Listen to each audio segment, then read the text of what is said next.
सूरह फातिर रुकू नंबर 3। ए माण्हूओ अवीं अल्लाह ॾांहुं मुहताज आहियो।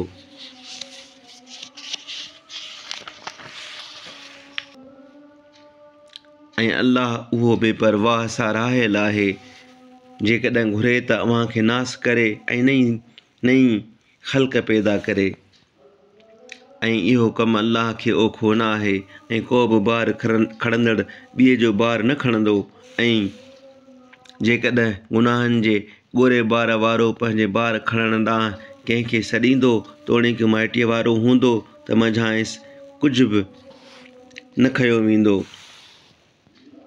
ऐं तूं उन्हनि खे ॾोॼारे सघंदे जेके पंहिंजे पालणहार खां पर पुठ ॾुजंदा आहिनि ऐं निमाज़ पढ़ंदा आहिनि। ऐं जेको पाक थियो सो रुॻो पाण लाइ पाक थिए थो ऐं अल्लाह ॾांहुं मोटणु आहे। ऐं अंधो ऐं सॼो बराबरि न आहिनि ऐं न की ऊंदाहियूं ऐं न की सोझरो ऐं न की छांव ऐं न की उस पाण में हिकु जहिड़ा आहिनि। ऐं न की जेरो ऐं न की जेरा ऐं न की मुआ बराबरि थियनि था। बेशक अल्लाह जंहिंखे घुरे तंहिंखे ॿुधाईंदो आहे ऐं तूं को क़बर वारनि खे ॿुधाईंदड़ न आहीं। तूं त रुॻो ड्रेजारींदड़ आहीं। बेशक असां तोखे सचे दीन सां ख़ुशख़बरी ॾींदड़ ऐं ड्रेजारींदड़ करे मोकिलियो।